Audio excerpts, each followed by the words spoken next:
ನಮಸ್ತೆ ಎಲ್ಲರಿಗೂ. ಈ ದಿನ ನಾವು ಕನ್ನಡ ವ್ಯಾಕರಣದಲ್ಲಿ ಕನ್ನಡ ಸಂಧಿಗಳ ಬಗ್ಗೆ ತಿಳಿದುಕೊಳ್ಳೋಣ. ಕನ್ನಡ ಸಂಧಿಗಳು ಎಂದರೆ ಕನ್ನಡ ಪದ ಪ್ರತ್ಯಯಗಳು ಅಥವಾ ಕನ್ನಡ ಪದಗಳು ಸೇರಿ ಆಗುವ ಸಂಧಿಗಳನ್ನು ಕನ್ನಡ ಸಂಧಿಗಳೆಂದು ಕರೆಯುತ್ತಾರೆ. ಕನ್ನಡ ಸಂಧಿಗಳಲ್ಲಿ ಪ್ರಮುಖವಾಗಿ 4 ವಿಧಗಳನ್ನು ನೋಡುತ್ತೇವೆ. 1 ಲೋಪಸಂಧಿ, 2 ಆಗಮ ಸಂಧಿ, 3 ಆದೇಶ ಸಂಧಿ, 4 ಪ್ರಕೃತಿ ಭಾವ ಸಂಧಿ. ಈಗ ನಾವು ಕನ್ನಡ ಸಂಧಿಗಳಲ್ಲಿ 2ನೇ ಸಂಧಿ ಆಗಮ ಸಂಧಿಯನ್ನು ನೋಡೋಣ. ಆಗಮ ಸಂಧಿ ಎಂದರೇನು ಮತ್ತು ಉದಾಹರಣೆಗಳನ್ನು ನೋಡೋಣ. ಆಗಮ ಸಂಧಿ ಎಂದರೆ ಸ್ವರದ ಮುಂದೆ ಸ್ವರ ಬಂದು ಸಂಧಿಯಾಗುವಾಗ ಏಕಾರ ಅಥವಾ ಓಕಾರವು ಹೊಸದಾಗಿ ಬಂದರೆ ಅದನ್ನು ಆಗಮ ಸಂಧಿ ಎಂದು ಕರೆಯುತ್ತಾರೆ. ಸ್ವರದ ಮುಂದೆ ಸ್ವರ ಬಂದು ಸಂಧಿಯಾಗುವಾಗ ಏಕಾರ ಅಥವಾ ಓಕಾರವು ಹೊಸದಾಗಿ ಬಂದರೆ ಅದನ್ನು ಆಗಮ ಸಂಧಿ ಎಂದು ಕರೆಯುತ್ತಾರೆ. ಉದಾಹರಣೆ: ಮನೆಯಲ್ಲಿ, ಮನೆ ಅಧಿಕ್ ಅಲ್ಲಿ, ಮನೆಯಲ್ಲಿ. ಸ್ವರದ ಮುಂದೆ ಸ್ವರ ಬಂದು ಸಂಧಿ ಆಗುವಾಗ ಹೊಸದೊಂದು ಅಕ್ಷರ ಬಂದಿದೆ, ಅದೇ ಏಕಾರ. ಅದೇ ರೀತಿಯಾಗಿ ಇನ್ನೊಂದು ಉದಾಹರಣೆ ನೋಡೋಣ. ಮಗುವನ್ನು, ಮಗುವನ್ನು, ಮಗು ಅಧಿಕನ್ನು, ಮಗುವನ್ನು.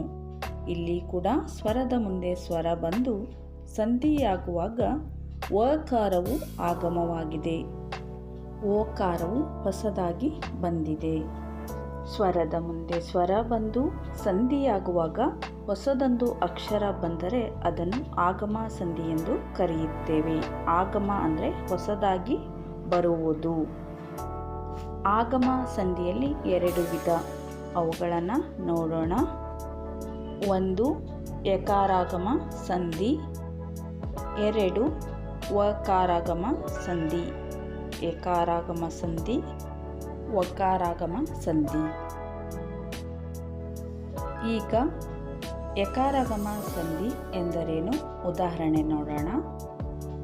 ಸ್ವರಗಳ ಮುಂದೆ ಸ್ವರ ಬಂದರೆ ಆ 2 ಸ್ವರಗಳ ನಡುವೆ ಏಕಾರವು ಆಗಮವಾಗುತ್ತದೆ, ಅದನ್ನೇ ಯಕಾರಾಗಮ ಸಂಧಿ ಎಂದು ಕರೆಯುತ್ತಾರೆ.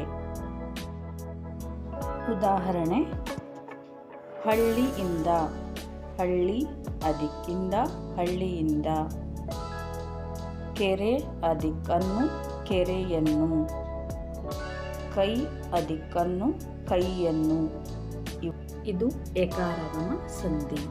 ಮುಂದಿನದು ವಕಾರಾಗಮ ಸಂಧಿ ಎಂದರೇನು ಉದಾಹರಣೆ ನೋಡೋಣ. ವಕಾರಾಗಮ ಸಂಧಿ: ಸ್ವರಗಳ ಮುಂದೆ ಸ್ವರವು ಬಂದರೆ ನಡುವೆ ಓಕಾರವು ಆಗಮ ಆದರೆ ಅದನ್ನು ವಕಾರಾಗಮ ಸಂಧಿ ಎಂದು ಕರೆಯುತ್ತಾರೆ.